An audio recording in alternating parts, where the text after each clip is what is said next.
Is he for real? For the first time, a poll on Wednesday put Emmanuel Macron ahead of the far-right's Marine Le Pen in the first round of France's presidential election. The 39-year-old centrist who served as François Hollande's economy minister would rout Le Pen in a runoff.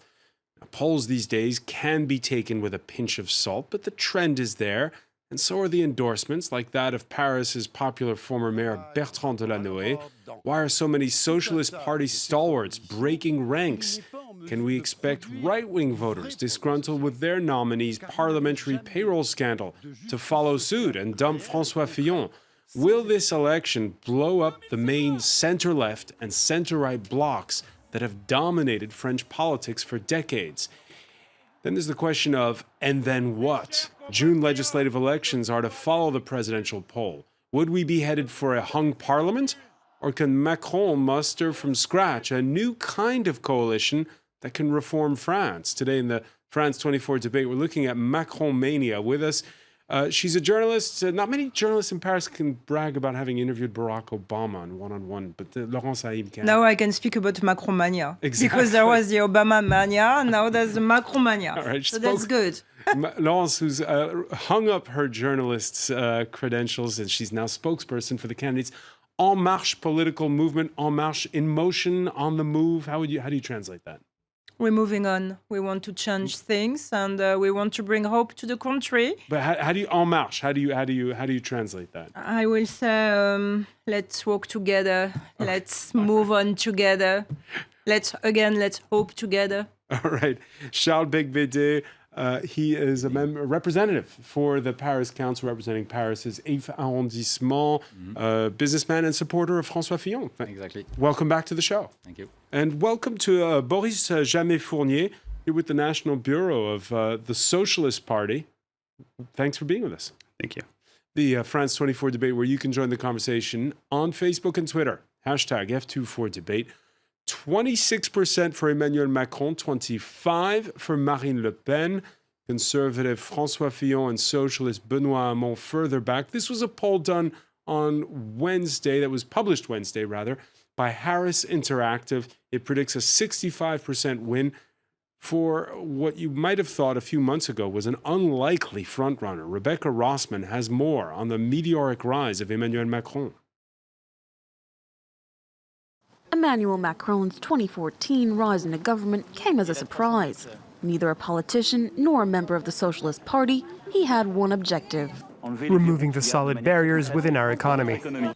Macron attended France's prestigious ENA, the national administration school for anyone looking at a potential career in the civil service, before heading into investment banking at Rothschild.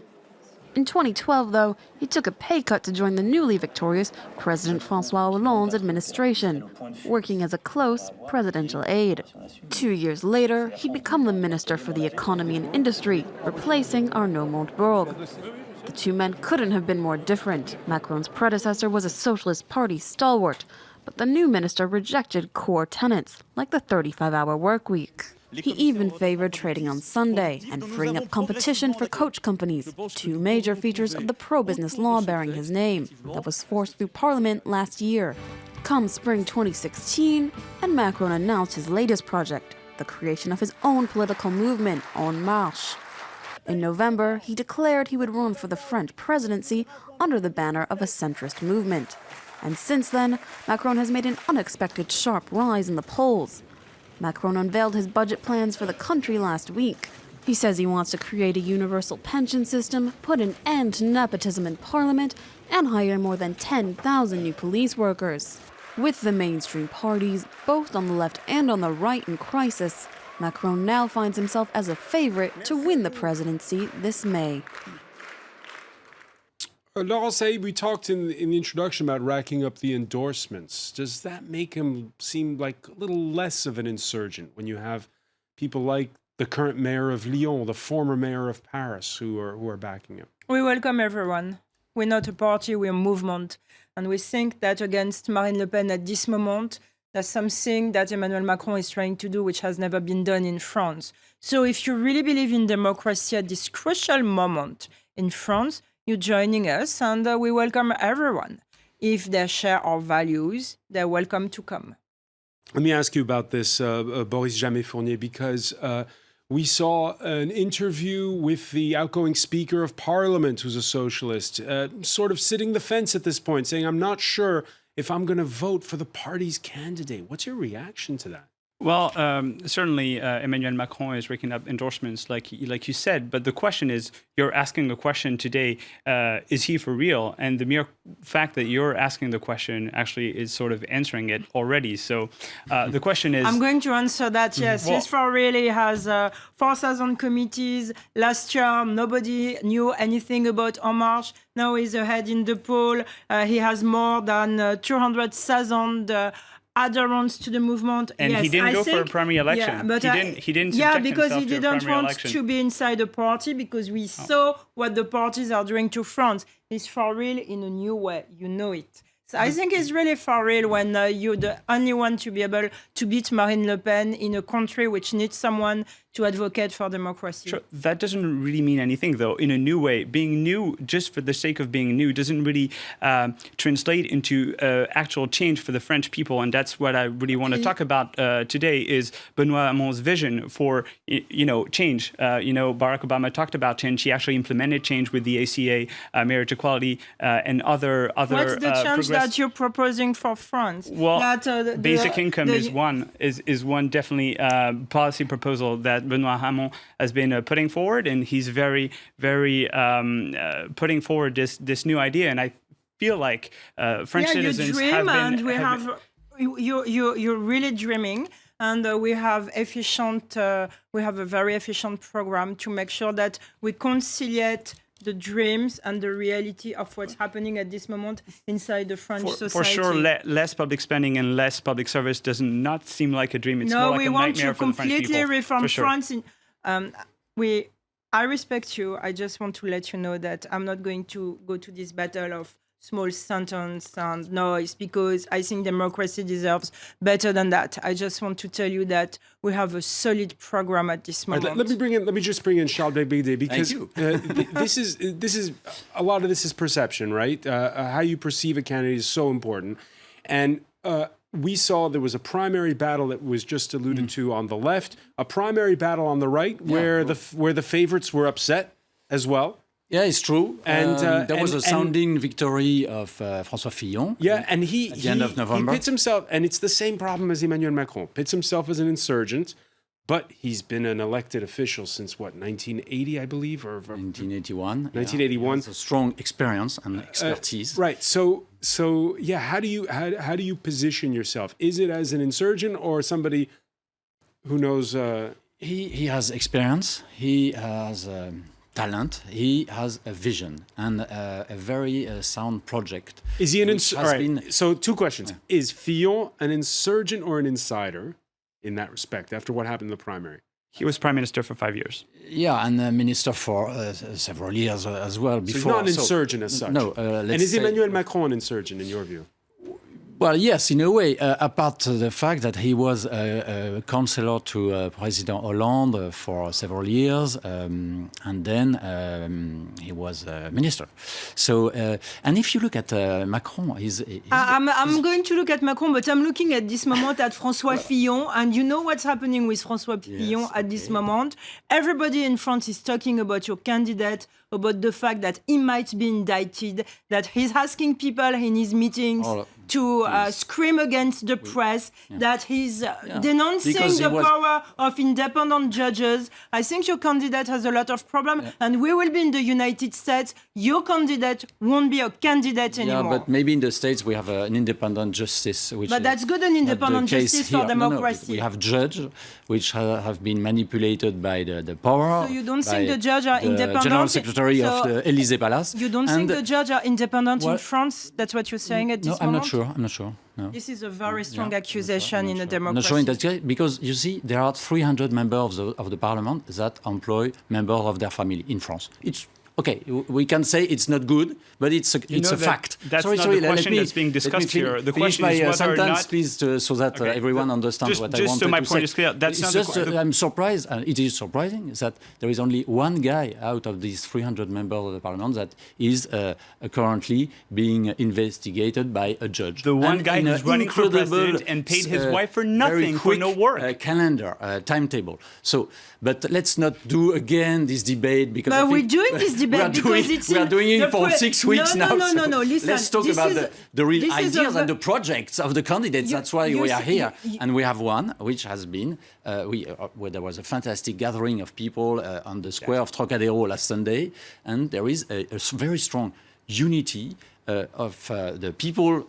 of the right side in France supporting François Fillon. And now, after these incredible attacks that we saw during 6 weeks, the campaign is beginning. He speaks only to his supporters, and you know it. And there are a lot of people who are completely... But Laurent Saïm, it is undeniable that François Fillon is popular with a good portion of the rank and file of the party.